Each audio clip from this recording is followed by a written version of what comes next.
20 seconds. Welcome to the Humanist Podcast. I'm your host, Ken Stearns. Join us on a journey where we unravel the intricacies of workplace dynamics. Hello, everybody, and welcome back to The Humanist. I'm your host, Ken Stearns, and really excited today to talk to you. I've got Trevan Ross lined up here, sitting next to me, but far away all at the same time. We're geared up to talk a little bit about humanist stuff and, what does it look like at work and, what does it look like to flourish at work and what are those things that we bring as humans to the office that we bring to the workplace that kind of give us that special feature of flourishing, and flourishing really is that holistic approach of, mindfulness, spirituality, being a good person to not just yourself, but to the people around you. So I want to really, spend a little time today, Trevan, and kind of cover all that stuff. Welcome to the show. Thanks for being a guest. Thank you very much. Thanks for having me, Ken. I really appreciate the opportunity. Yeah. So as we chatted before, Trevan's got, 30 plus years of HR experience. And, as I've had a real pleasure of working with so many senior HR people over my career. And it's always, there's just something so, I don't know how you guys do it, but after this long in the people business, in the people business and balancing between the machinery of corporate and the humanity that is real people coming to your office and talking to you about real life stuff. You're kind of where life meets corporate, the real life and people's real lives. It just is something. When you're there that long, Trevan, you have some sort of composure, and you definitely bring that. Even through a recording, I just feel your presence is pretty powerful and comforting. Well, I think that I think that's true. I definitely believe that to be true, actually. I think that's really for two reasons. I think being in HR attracts a certain type of people. Certain types of roles do attract certain types of people. You turn HR in another company when you could fit.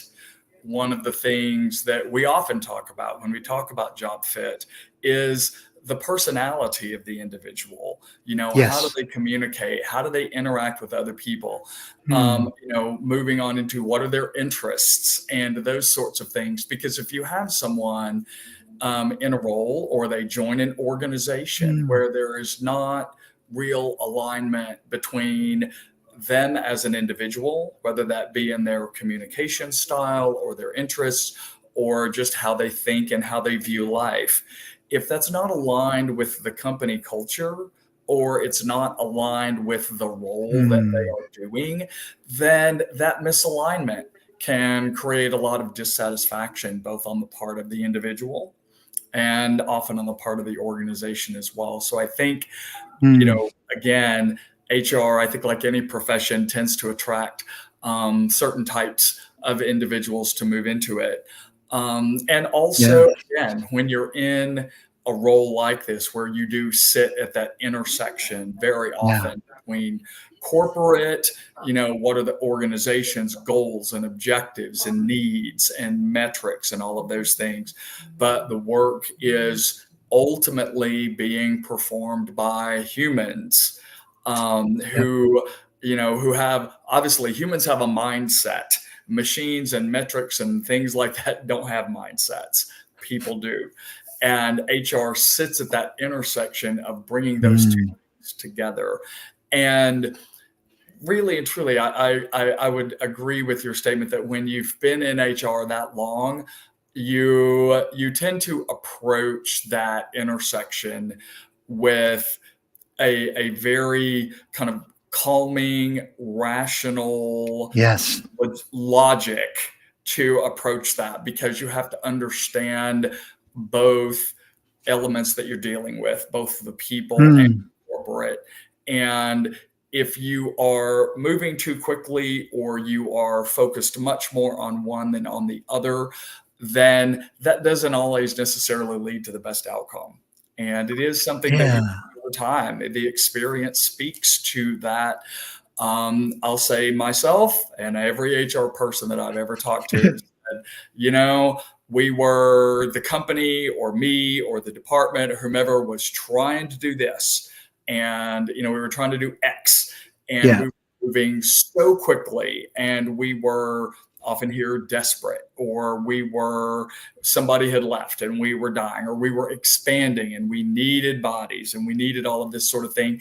And so we just hired, or we just promoted, or we just transferred the first person that came in the door. And maybe not a lot of analysis or thought went into the fit, either with the organization or the department or the team or the position or any of those things that influence work people.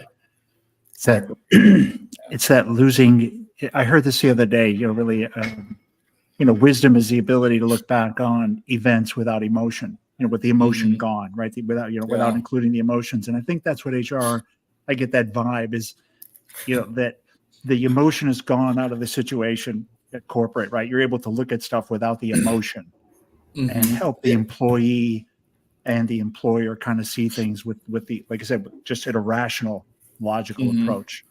Right. And you do. And that works both ways. I mean, it's not that all the emotion is out of the corporation, because leaders and managers who are setting those objectives, have just as much emotion about them as anybody else does.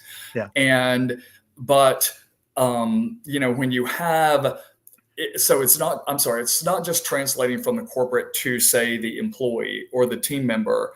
At the same time, particularly as we've seen over the past 5 years or so, really having to communicate upward around, here's what the employees are asking for, or what they need, or what they expect, in order to create that fit between themselves and the organization, or themselves and their role, or themselves and the team, or whatever particular entity we happen to be discussing. And so you're working on both sides. There's all HR professionals can tell you stories of extremely emotional employees who are sitting in their office, extremely upset. And your job in that situation is to try and bring them down to a more rational and calm level. Every HR person can tell you stories like that. We've all been through it. And many managers who aren't in HR have had that same experience. At the same time, often we may be talking with employees or frontline team members or frontline managers, and really needing to be able to take that information that we may gather from them about how they feel or how well they are aligned, and speak to leadership about that, to be able to say, here's how we may need to shift. Or maybe it's a change in the tone of our communication. Here's where we're headed as an organization, but the frontline team members, the frontline employees, they don't understand what's in it for them. So they're having some challenges getting aligned behind it. See a lot understanding. of that. See a lot of that. So being able to say, okay, it's not just a one-way communication from leadership, either directly or through HR or through anyone else, to say, here's what we're doing. And, my expectation is that everybody's just going to think it's the most wonderful thing ever and line up behind it. You really have to facilitate that flow. And that's why things, employee engagement surveys, and a multitude of other tools, touch point meetings, feedback conversations, all of those sorts of things are really, really important to be used in organizations, because organizations have to hear from their team members about what motivates them and how they get aligned, so that they feel engaged, they feel fulfilled by their work, and that they believe that they are doing the best work that they can do, and that they are happy and satisfied while they're doing it. So true. Let's do a little quick. I'll do a first jar question. So one of the traditions on the show, Trevan, is I have a jar full of 444 questions. It's from my original podcast called The Jar, and I've converted this into a corporate experience for employers. we've got small teams together, or, that aren't getting along or getting along really well, and you want to juice that magic. Or you've got, interdepartmental, where people, quite often departments get into a bit of a conflict because of the pressure between responsibilities and handoffs. And, the jar is a great way to humanize all of us. It's got good human questions. So this one's for me, and then we'll get a couple for you coming up here, but this will be a good start. What is a positive thing that has come out of a negative situation in your life?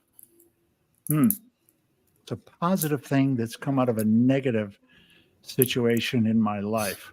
Oof. So many to choose from. so many to choose from.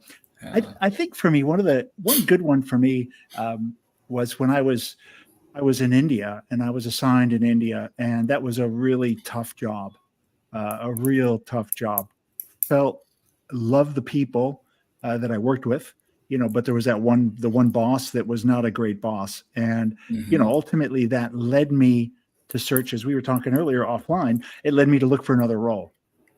And that brought me back to Vietnam, and had a chance for me to really close out my Asia experience in one of my favorite countries, and to regroup with some people that I really bonded with through the early years. I had a chance to go back and hire and work with closely some people I knew from more than 15 years prior, young insurance executives that became real professionals over those 10 years. And so it's just one example. But I think we all have those where you leave one role and it feels rough, and you find yourself in a new place, and then all of a sudden you go, oh, aren't I lucky? Yeah. We get that feedback from former employees, former team members all the time. Sometimes, even if they haven't left voluntarily, sometimes, we've had people that we just had to straight up fire. Yeah. And, it's devastating at the time, yes. But I'll run into them a year later somewhere, and they'll be like, that was the best thing that ever happened. You guys were so right. I was not the right person for that job. Yes. I couldn't do it. And quite honestly, I was tired and I didn't care. But now I'm in a wonderful place, and, going really well, and things are great. So yeah, that's a story that happens a lot. And I think, when you hear that, you're like, one door closes, another opens, no doubt. It's really true. This is one thing that I, as a leader, and when you become a manager and you become a boss, and eventually at some point, you've got to let people go. And there's often a lot of trepidation, what it's going to impact the person. The person personally, you maybe even know the family, the kids. Yep. These are tough decisions, but when it's not working for them. From a corporate, when you get to the place where the corporate is saying, we have to make a change. Yeah. And you realize, you start to get the personal side of it in, but you do realize at the end, after doing this many times, that you are helping that person. It is kindness in a way, because they are also in a terrible place. Like you said, they had given up the company. Yeah. They tell you later, when you talk to them, it's the best thing that happened to me. And it opened another door, and it brought me to the place where I could be appreciated or apply my skills in the right way. Mm-hmm. Yeah. I also, one of the things that, again, I think any HR person can tell you at least a couple of different times in their career, when they've been talking with leaders or employees about performance, and maybe we're kind of heading down that road that the performance is not improving, that sort of thing. And sometimes, I've literally seen relief cross the employee's face, and sometimes it works a little bit differently. I've actually had conversations with employees where, things are not working well, and to sit down and say, it's not working. If you want to resign, in some cases, it's maybe you want to go back to your old position. Maybe we promoted you and it didn't work out, or you transferred, it didn't work out. You want to go back, whatever that might be. And just say, if you want to do that, that's okay. we don't think any less of you. Mm-hmm. Or even culturally at an organization. I will never forget, there was one time in specifically where I had a team member approach me and said, literally, these are her words, from a moral standpoint, I am not aligned with what this company does. And, we were not doing anything, that was not moral. We were not doing anything unethical, things like that. It was just whatever her personal belief system was. Yeah. She did not feel aligned with the organization. And I said, that's okay. If that is the way that you feel and that is the way that you believe, and you do not feel that this is the right place for you to be any longer, no one here thinks any less of you. We don't think you're a bad person. We don't think you're a failure. We don't think any of those things. And if you feel that it's time for you to go, you can leave with, we wish you all the best, and you can leave with your head held high. And, the employee was just, again, you just kind of saw the relief wash over her face because she didn't feel like she was trapped. Sometimes giving people permission to go is one of the most interesting things that you can do. I love that kind phrase. Of just say, it's okay. It's okay if this isn't the right job for you. Yeah. It's okay if this isn't the right company for you. That's all right. It doesn't you're mean you're not going to flourish, right? There's no flourishing if you're not aligned with the company's mission. Yeah. If you're not going to flourish and you need to go find a place where you will, that's great. Yeah. Want you to be happy wherever you are. So yeah, absolutely. Let's get you a question. All right, let's do it. Because that was good. That I kind of like this format. It's been pretty good. Yeah. Originally I thought I'd do one, just two questions. Sure. For a guest, but for whatever reason, it seems to kind of help the flow of the conversation, and it kind of diverts us a little bit to a different topic. Yeah. It's makes it kind of fun. Oh, this is great. This is a great one for us more mature people. This is a great one. But it's also kind of a cute question for a 30-year-old. Okay. Do you think the new generation is more sensitive or more informed? That is a really good question. Yeah. I've had a couple of weeks with any number of mentors and colleagues that I have worked with around the difference in generations in the workplace. I hate to say that I have to make a choice between the two. The questions are prompts. Yeah. So I'll give you an exit strategy. Yeah. Because I really do feel that they are both. In my opinion, one kind of causes the other, meaning that.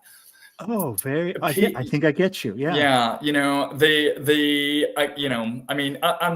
an Xer, so the only people ahead of me in the workforce right now are the remaining boomers. Yes. And then there's the Xers, and then there's all the other people behind me. So I'm now at this point in my career where I see all of these young, energetic, bright, talented people entering the workforce.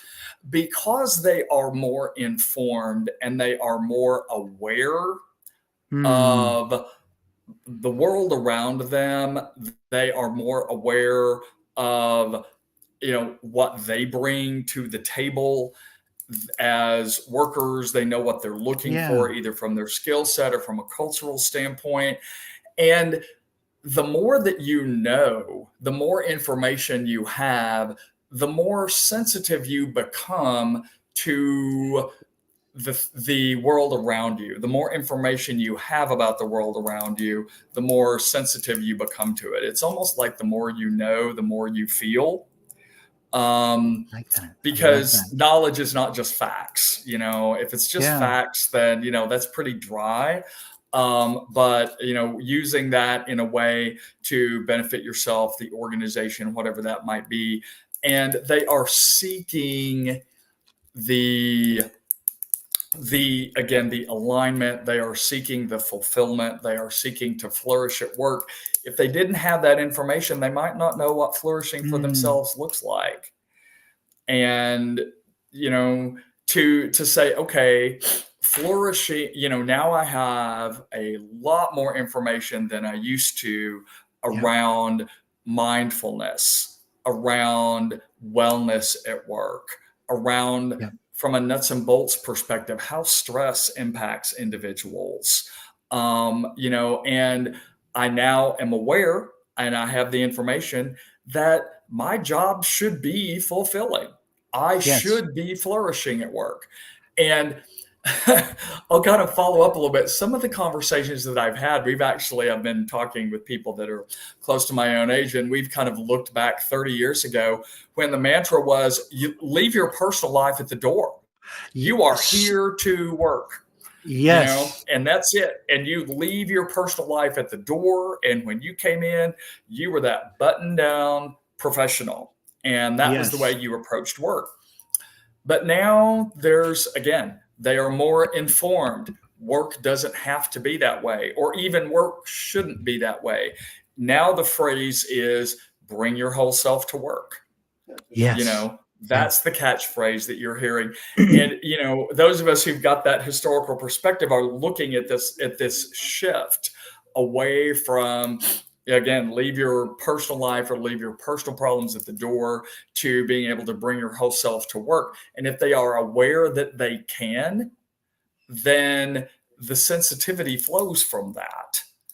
Absolutely. So I think having the information about themselves, about the culture of the organization, or just about the nature of work and how work should become more fulfilling, more engaging, and a place where they can flourish is, increases that sensitivity, because they will react to situations where they feel that's not happening, or will encourage that to happen in a way that 20, 30 years ago, you really didn't do. So true. What you talked about, just come to work, leave, at the door, you just leave everything behind. And the reality was that was never going to happen. That never was happening. Right. We brought our whole selves to work.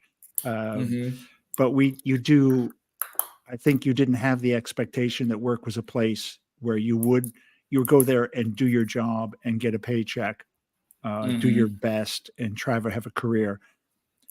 I do love the shift, though. I do love the shift. And I think the younger generation is helping us get to a place where, where we do recognize the whole person shows up. Let's face it. It's not the tip of, you see the tip of the iceberg, but the whole iceberg is there in every meeting. Absolutely. In every call. It's a big shift for corporate to make. So, kind of what you just described gave me the question is, how far are typical employers behind this curve? Because this is a pretty, it's been a super accelerated. For me, this feels, this idea, what you just described is very real, but it's also very accelerated. And corporates don't move fast. Culture doesn't change easily. Yeah. Quite honestly, COVID was a huge accelerator of that. The pandemic was, again, there were some things, if you want to talk about operational things like work from home. Work from home was slowly becoming a thing, but COVID accelerated it. Mindfulness, bringing your whole self to work, when you talk about diversity, equity, and inclusion, perhaps some things like that, those things were moving along fairly slowly, but COVID accelerated all of that because now, people who were working from home or may have had personal things come up, maybe they're ill themselves. So they got a family member that's ill that they have to care for. Their situations change. Now the kids are at home because they're not at school. So now you're dealing with this employee and trying to balance getting them to work, realizing that they have their kids there in the same house that are probably fighting over the internet bandwidth because they need to go to school. And how do you balance that with that employee? Because that takes that employee's personal internet issue as a leader and puts it right up in your face.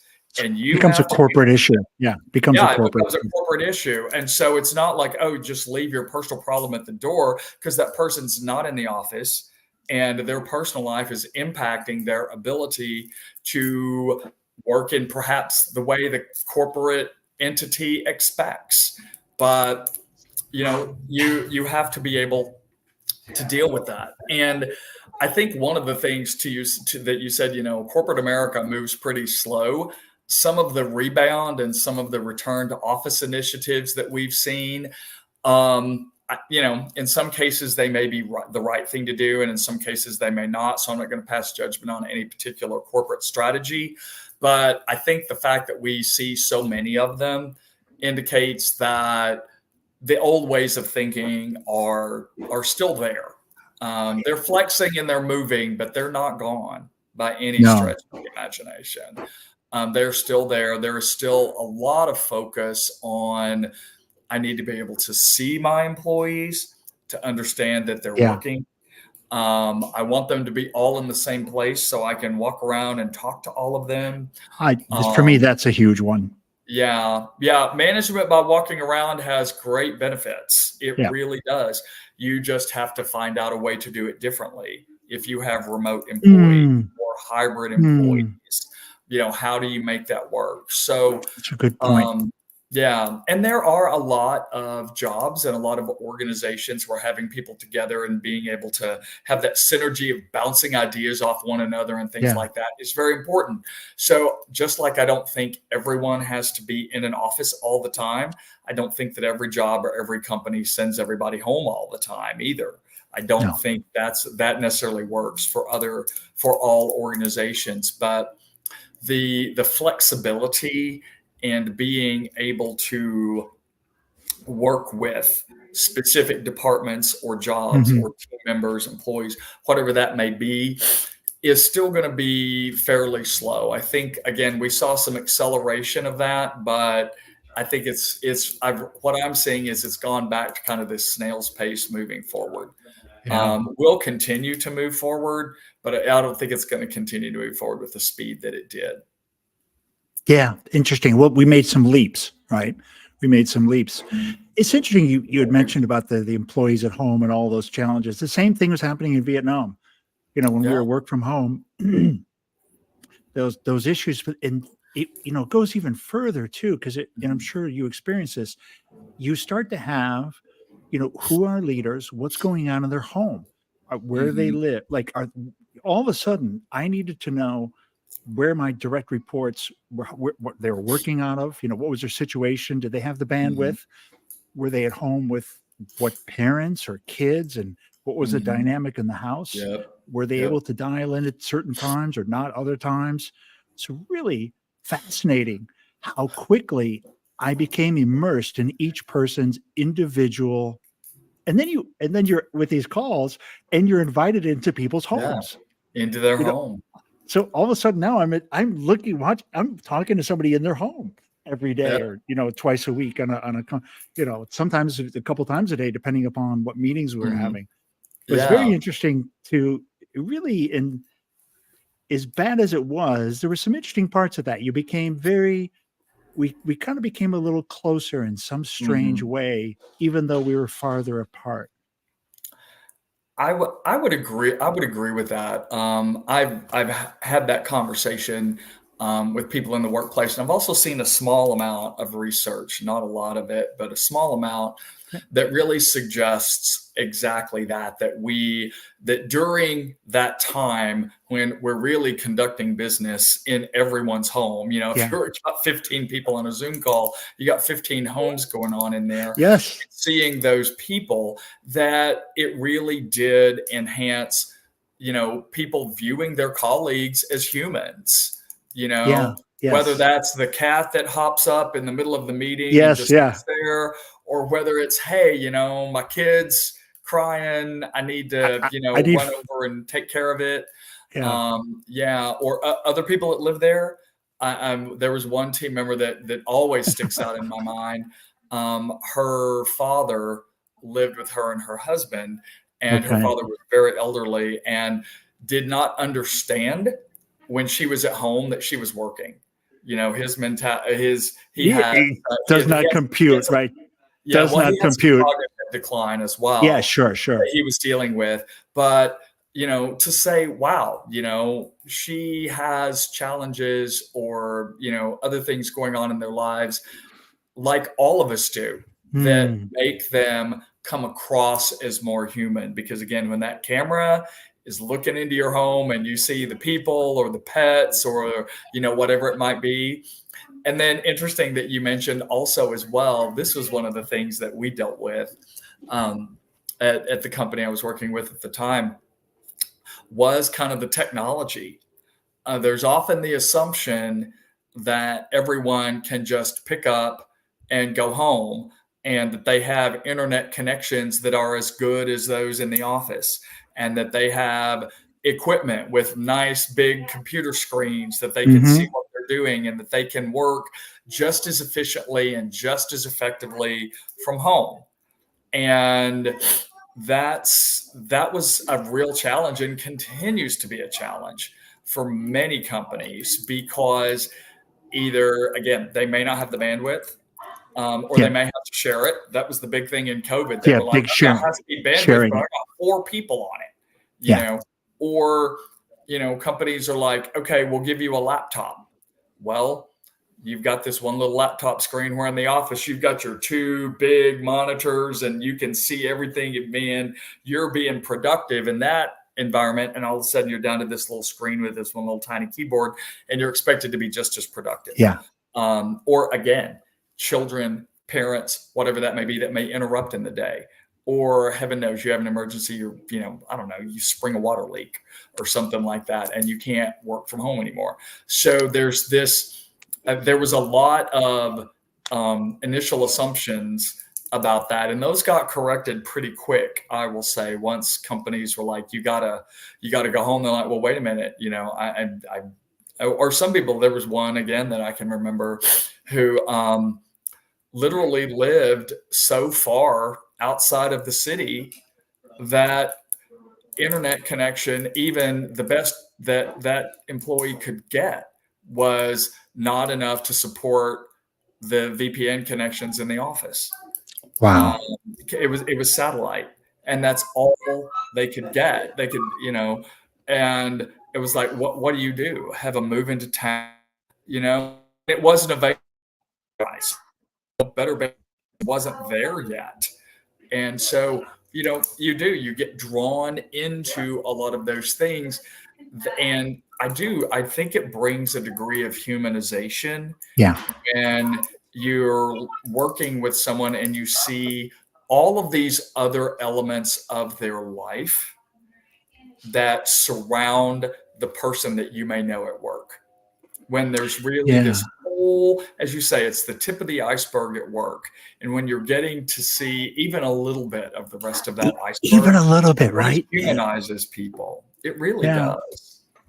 That's what I hope to do with the jar works. You know, using this jar and the questions inside and bring it to an office, put it at a conference table.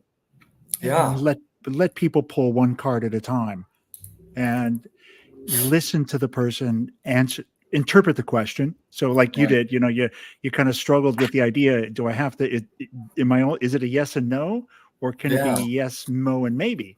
And so it's the interpretation of the question on the individual, which gives you some insight. And then the person sharing their views, and to be heard and listened to is powerful from your peers, because we often don't get heard. We don't get listened to very deeply. And I think then when you share the answer, you also, you know, so it's both the interpretation, being listened to, and then sharing, you know, being allowed to share your views, and then hearing that person and seeing under that iceberg, right? Seeing, you know, the water drops a little bit, and you know, you see a little bit more. And so I think that just endears you. And I just love this concept. Let's go for one more. That last one, that took us down a good little path. Yeah, I like that. It was great. and I love how these kind of even flow into corporate pretty okay, here's a left turn, Trevan. Okay. It's a little bit more human. Even when we get hurt, we still try and love again. Why? That is a really good question. I would say my answer would be I firmly believe that it is a fundamental element of human existence to be accepted and loved, Agree. to be cared for. Now, that may take different forms for different people, Sure. but I think that it is a drive that is inseparable from being a human. That I don't think anyone who experiences rejection, which everyone does to one degree or another at one point in their life, whether that's a person or a job or whatever that may be, everybody's school, you're going to experience rejection at some point. But to say, oh, well, I'm just going to not try anymore. I'm not going to engage in that anymore, ever, under any circumstances, is, people aren't fulfilled that way. They don't flourish that way. Fulfilled that way. If they don't, they're not fulfilled that way. Human connection, and again, it can take a wide variety of different forms, but human connection is necessary for humans to feel fulfilled. Some level of connection with other humans. And again, different forms for different people, different times, different places, all of those things. I cannot imagine any human telling me I absolutely desire no connection at all with anyone on any level for any reason. That doesn't happen. And I think it is just fundamental to, our human existence and having a satisfying existence where we can flourish, that I don't think you can separate it. I really don't. Yeah. One of the words you used in combination with the love was acceptance. And I think that is, obviously it's a predecessor to love, right? Is to be accepted and to have somebody care for you and have those, that emotional connection past the acceptance, right? So first is that acceptance and maybe admiration, whatever, all the other kind of words that would go with it. Yeah, it is really part of just being a human. We all want to be loved, I think, in the end. And it starts with that, it starts with the mom.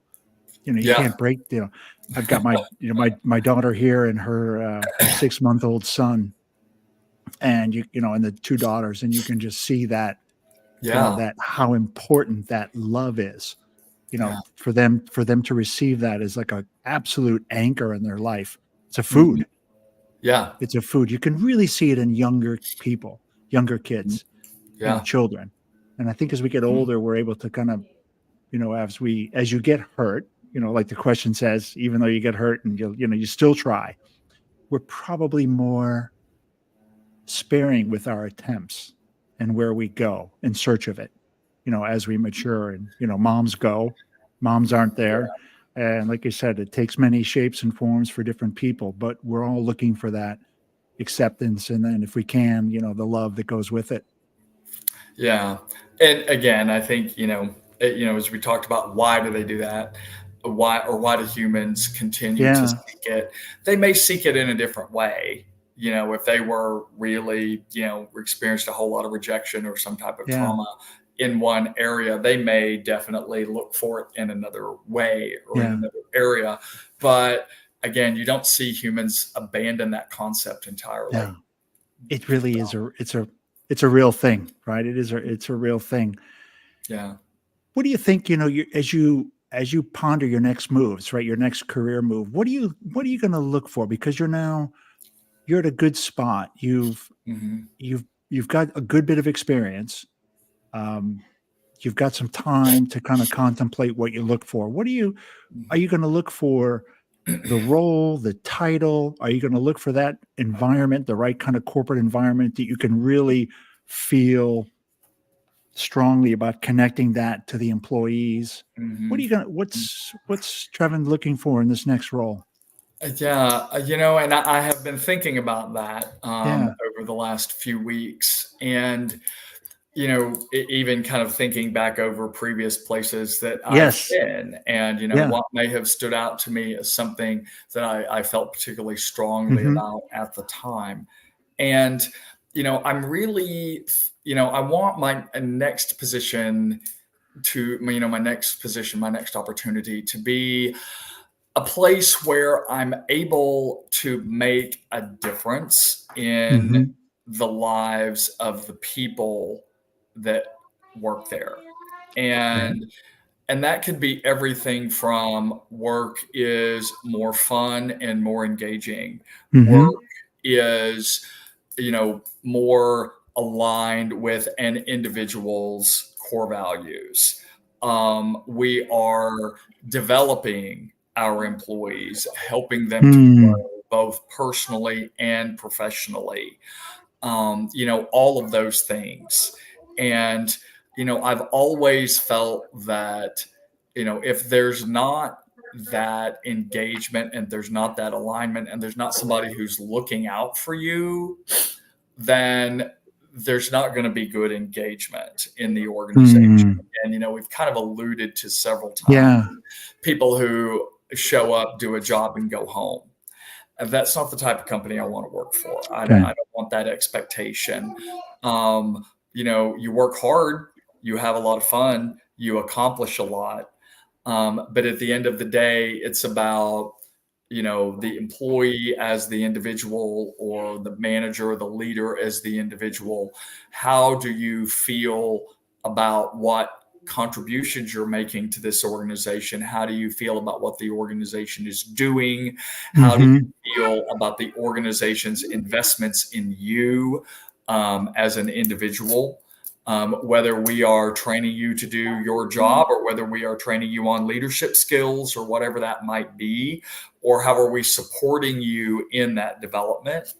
And also looking for an organization that really feels it is growth. I think that growth and development and engagement is a journey.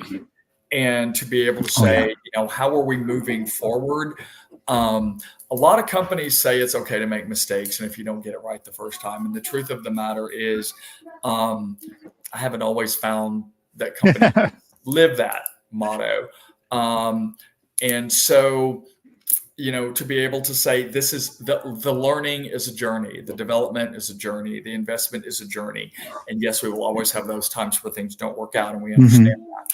But at the end of the day, how are we kind of on that journey together? Okay. You mentioned something earlier.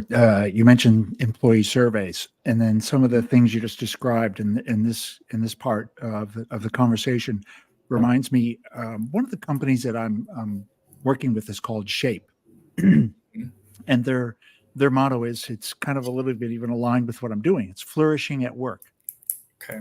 And so they've been in about 5 years in development to come out with their survey. It's probably the most interesting tool that I've seen, management tool. And even it's like a board of directors level result, because a survey really touches on some interesting aspects that I don't see in other surveys, where it just gets to the core part. There's 4 parts to it. And it's really like, the employee shows up. So there's that person that shows up and how they show up. And then the next part of the survey is 4 parts that they cover. It's the environment, or I call it the playground that you set up for the person. What's that playground look like, that workspace? So whether it's at home or remote or hybrid or whatever the, environment is, or, manufacturing or service related. And then the next part is really, what does that environment look like? The actual experience that the employee has. So that includes their boss, their coworkers, there's 4 parts to that. And so that's quite interesting. And so it also covers the mental health of the individual. It also covers the environment at home.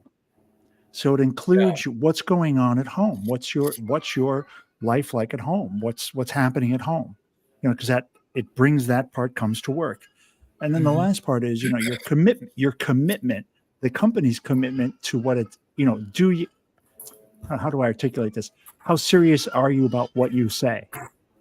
So you say one thing, but are you really committed? And it talks about culture. Basically, it's culture, and it's and then it's the tools and the investment. So you say all these great things, and you want to do all these great things, but actually you're giving us no money. The product is garbage, et cetera, et cetera. So it's it turns the answers and the results into man-days that you can recover. Right. Saying, Nice. you're performing at this level. But actually, if you can get to this level, you're going to recover in your department. For example, you got 50 employees. You could recover 200 man-days by just getting to the flourishing level. So I think these are what's the status of those, and how does management look at these surveys at this point? Is it just a tick the box thing still? Because it was a tick the box when I was in. It was tick the box. I have to be honest. Totally hated the thing. We did them internally. We did them ourselves, and we never got it right. No. It is, I will say, in my experience and in talking with other leaders as well, it really is all over the map. There are some companies who, as you say, all we want to do is be able to say that we did an employee engagement survey and we ticked the box and that was it. We're listening to you. We're listening to you. And there are other organizations who do an extremely good job of taking that feedback and implementing it.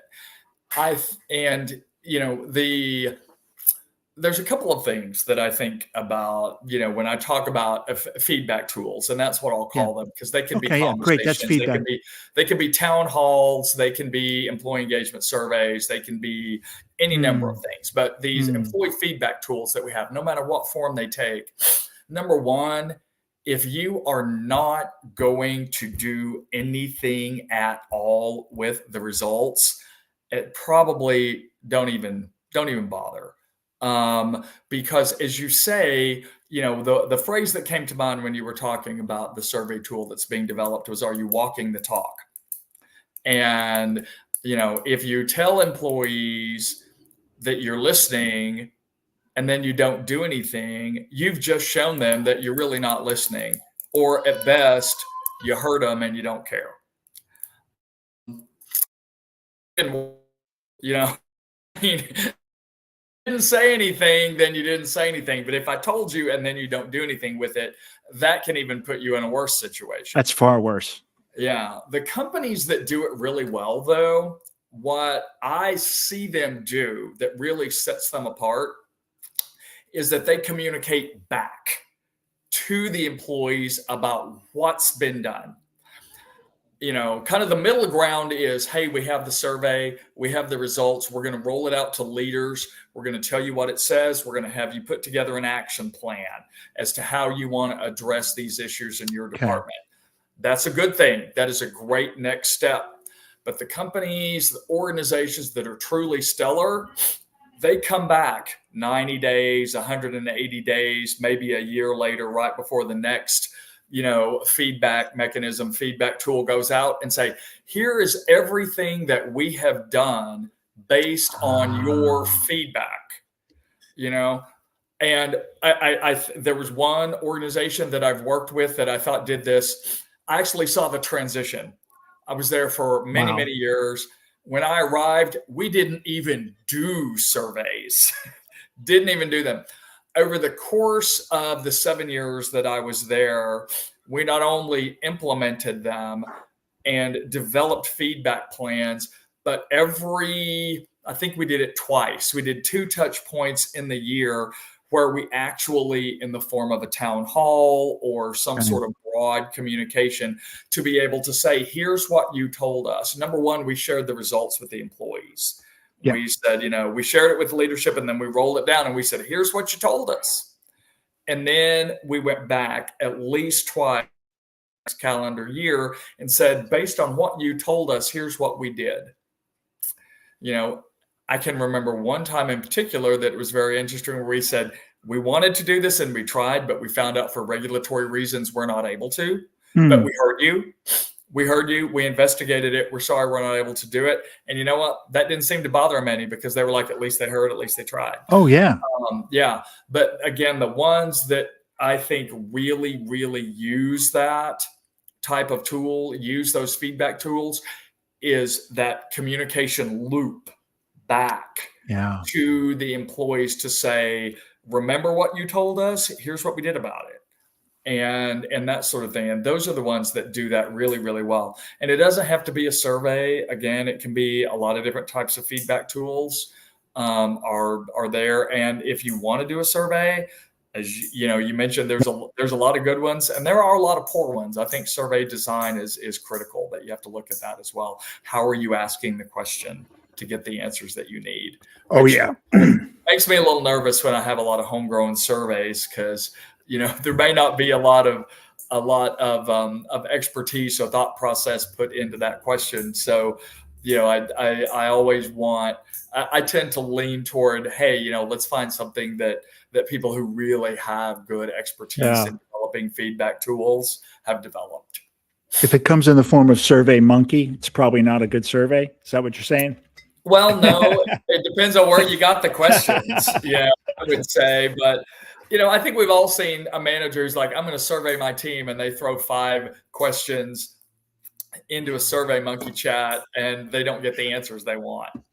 They bury quickly bury it. Yeah, that can be pretty frustrating. Okay, well, leveraging the depends where the questions come from. Let's do our final, kind of we're almost at the end. Let's do a final kind of a question. Okay. For you. Well, you've been a good sport, Trevan. I really appreciate it. Dragging you through the jar. What characteristics do you think keeps people young? So what characteristic do you think keeps people young?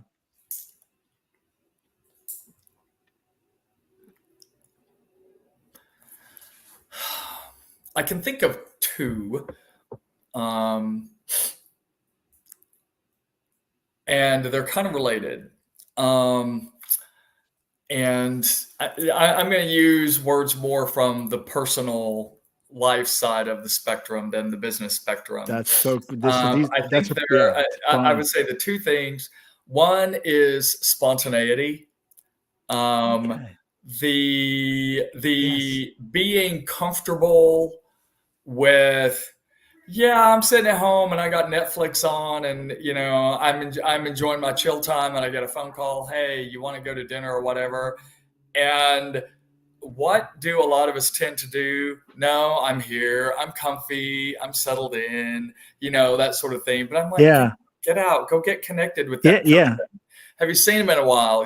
Boom, spur of the moment, go do something. Or, the ability, hey, what's going on this weekend? Nothing. Okay, we're going to pack up the family and we're going to drive an hour to the beach. And maybe you didn't make that decision till Saturday morning, and you're like, hey, let's just go do that. I think that's one of the characteristics I see people lose, either as they get older or start to act older. I'll start to act older. I know people who are older, but they act even older than that. Yes, I totally know what you mean. Yeah, I think spontaneity is one. And I think the other one, quite honestly, and I have more fun with this, is just the ability to be goofy and fun. Just the ability to laugh. And again, maybe it's just spontaneity, a spontaneous joke or whatever that might be. I know people, my grandmother, before she passed, at like 85 years old, would still play jokes on my grandfather around the house. She would hide, various sorts of things and just laugh and have the best time. and they just loved that because they would do that together. They teased each other constantly, even as they were moving into their 80s. And that ability to just be humorous and have fun and laugh, I see that keeps a lot of people really, really young. I love that. Yeah. I love that. Trevan, it's been an awesome conversation. I've enjoyed it thoroughly. Thank you. Yeah, it's been great to have met you a couple of times now on the calls, and to kind of get your views on corporate life, flourishing, some great questions from the jar. And talked a little bit again about Shape, the flourishing company, flourishing at work company. I really wish you the best of luck as you kind of, deal with all the avalanche of, offers and interested people that want to grab you over the next couple of weeks and maybe a couple of months by the time you finally find that right spot.